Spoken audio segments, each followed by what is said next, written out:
5 days of Deepawali, 5 different festivals, many deities to worship, but there is so much confusion. When is Diwali in India? When is Diwali in the US? When is Diwali in UK? And all the other 5 festivals, Dhanteras, Govardhan Puja, Bhai Dooj. It's very important to celebrate these festivals on the specific tithi, the lunar day, and specific muhurta. So don't get confused. And people are, I see all the time, they're celebrating either the day before or the day after. So let's see, if you celebrate Diwali on the day after Amavasya, there is no point because Amavasya is the new beginning, is the new moon. So in this video, we'll discuss the specific dates and the times and the deities, the rituals, the mantras, all you can do, and wish you all a very auspicious Deepavali. So let's get started, all the 5 festivals. First of all, we have Dhanteras. That's the first out of the 5 days. Dhanteras. Dhan means wealth, also related to Dhanvantari. Teras is the 13th lunar day. So on the left of your screen, I've given the specific timing for the beginning and the ending of the 13th lunar day. So first of all, the thumb rule is you're supposed to celebrate Dhanteras during this window, during the Trayodashi. So for example, in India, it's going to be the night of or the starting 12:20 p.m. October 18th. So you want to do the rituals, the ceremony, the muhurta, the evening or the night of October 18th. Okay. So see for your time zone. Dhanteras, first of all, the biggest festival is, or the occasion, the event is goddess Lakshmi. She appeared from the ocean during the churning of the ocean. So she came out, and also Lord Kuber. So we worship goddess Lakshmi.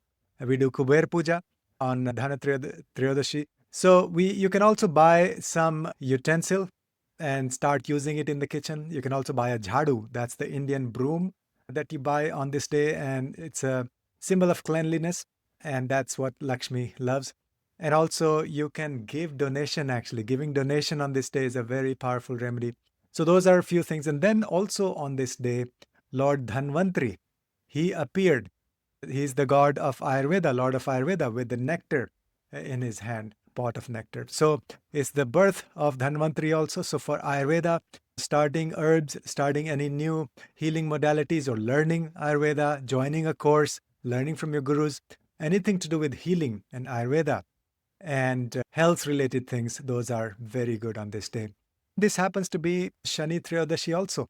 So this is the 13th lunar day that happens to be on a Saturday. This is very powerful for doing Shani worship, but especially being this part of Diwali. Do chant Shani mantras. You can also chant Shiva mantras, Shani Beej mantra, all of that. And then the best timing for doing worship puja is the Pradosh Kal on the evening. Pradosh Kal is the period of 2 hours and 24 minutes after sunset. And within that Pradosh Kal also, the Sthir Lagna means a fixed rising sign. The Lagna should be a fixed sign, and that usually is Venus, Taurus. Vrishab Lagna, check for your location when is it Taurus rising after sunset. That's the best muhurta for puja, Lakshmi puja, and you can do Kuber puja, Dhanvantari puja, and then also this is also Yama Deepam, which is Yamaraj is the god of death. So you can light a lamp outside your house, and that helps get the blessings of Yamaraj. There's a lot more, but at least so you can do Lakshmi Puja and do it. So India, it'll be evening of 18th, of course. And in US also, because it's the Trayodashi begins midnight of 17th and 18th and goes until early morning of 19th. So the night of 18th is the timing for the Dhanvantari and Dhanteras and Trayodashi Puja. Next is Kali Chaudas, Narak Chaturdashi and Hanuman Puja. Narak Chaturdashi. So first of all, Chaturdashi means the 14th lunar day. And on your screen is the timing for the beginning and the ending of that 14th lunar day. So make sure any Kali Chaudas Puja or Narak Chaturdashi Puja or Hanuman Puja you do falls within this window. And ideally in the evening at night, time for your location. This is the day when Lord Shri Krishna, he killed Narakasura. Narakasura, he symbolized arrogance and lust and ego, all of that. So Krishna and Satyabhama, so they liberated thousands of souls on this day from his captivity. So this is celebrated as the day for freedom and letting go of ego. Then this is Kali Chaudas. This is the day when goddess Kali, she destroyed Rakta Beej. Chand, Mund, and Rakta Beej. Rakta Beej especially, he was the demon who had the boon that if any drop of blood from his body falls on the earth, there will be another, many more of Rakta Beej, of his identical twins will be born. So it was very difficult. So this is the day when Mahakalika, Devi Kali, she emerged to annihilate the demonic forces, the Rakta Beej. So it's very powerful day for worshipping Kali. Now, not to confuse, this Kali Chaudas is not to confuse with the Kali Puja that is done in West Bengal, especially. That is done on the night of Amavasya, especially the midnight of Amavasya. So this is not the same Kali Puja, but this is the Kali Chaudas for the destruction of the Rakta Beej. And then we have Hanuman Puja. So why Hanuman Puja on the day before Diwali? Right? So Hanuman, for many reasons actually. One is many legends, many different stories when Lord Sri Ram, when finally he defeated Ravana, they were about to come back to Ayodhya.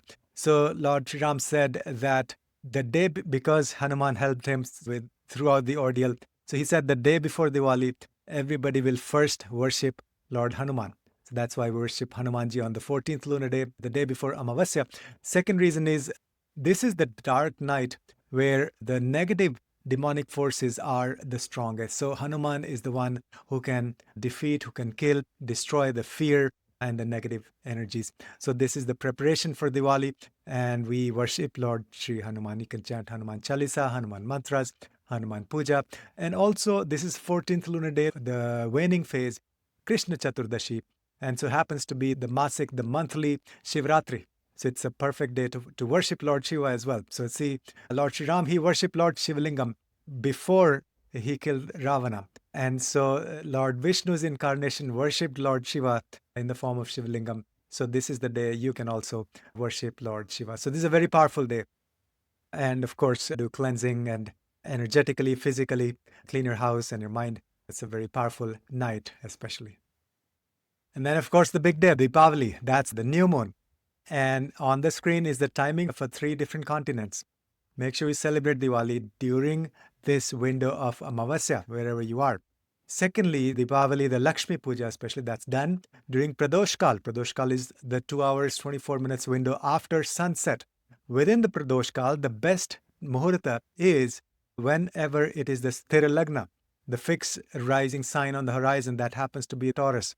So check that. Within the Pradoshkal, that's the exact window timing of puja for Diwali. Also, in Bengal, it's the Kali Puja is done exactly at around midnight. And so now also there is this, see, the Amavas belongs to ancestors, Pitris. So people do Tarpan Shraddha also on Amavasya. This is the darkest night of the year. Why? Because see, every new moon is the dark night, but among the 12 new moons of the year, this is the darkest night because sun is also debilitated. Neecha Rashi. So sun and moon both are weak. And so that's the light within we have to activate, awaken our soul. So you can do the Diwali Puja, the Kuber Puja also, all the rituals. Wish all of you a very auspicious Deepavali. So now we have the next 2 days, the next 2 festivals. Next is the Govardhan Puja. This is the day after Deepavali. This is the first lunar day of the waxing phase, the Shukla Pratipada. That's the timing, the start and end. That's the lunar day, the 5th, the first lunar day. So celebrate Govardhan Puja, Annakuta, within this window. Now, Govardhan Puja this is the day when Lord Sri Krishna, he defeated Indra. Indra had a lot of ego. He started pouring, the rain pouring down, and he lifted the Govardhan hill on his little finger to protect the devotees and the residents. So this day is celebrated to honor the power of your faith. This is the victory of your faith over the tyranny of dictators. Indra was forcing people to worship him, and then Lord Sri Krishna saved them. So this is the day celebrated Annakut. That means people make a lot of sweets, especially in temples. They build a huge hill of sweets, and then they do the puja, and then they distribute the sweets among the devotees as prasad after midnight. A very wonderful festival, especially for kids. And then Bali Pratipada. This is the day when Vaman Avatar, he actually defeated Bali, King Bali, and pushed him down to the Patalok. But this is actually also the day. See, there's two big festivals related to Bali. One is Onam. Onam is the day when Mahabali he visits his people in Kerala. That's the belief. So he visits every house. But the Bali Padwa, this is Bali Padwa or Bali Pratipada. This is the day when Mahabali he blesses in general the earth, everybody, all the natives, people on earth. So this is the Vishnu tradition post Diwali where he comes and blesses everybody throughout the earth, not just people in Kerala. So this is the Bali. And then, of course, this is also celebrated as the New Year, especially in the state of Gujarat. So that's the Govardhan Puja. And then we have Bhai Dooj or Yama Dwitiya, Chitragupta Puja, Bhau, Beej, Bhau Dooj, many different names. Amazing, wonderful festival. So this is the second lunar day, the Dwitiya of the Shukla Paksh. Shukla Paksh is the waxing phase. So the second lunar day, this is the timing, start and end dates, start time and end time, and the date. Now, this is celebrated as the day when sisters feed their brothers, and that ensures the well-being of the sister, her husband, family, and the well-being of the brother and his family as well. Yamuna, who was the goddess Yamuna, who was the sister of Yamraj, she fed him at her house. And so that's the tradition been going on since then. So if sisters feed their brothers in their own home, in the sister's home, it is very auspicious. The second thing is so we also worship Yamraj.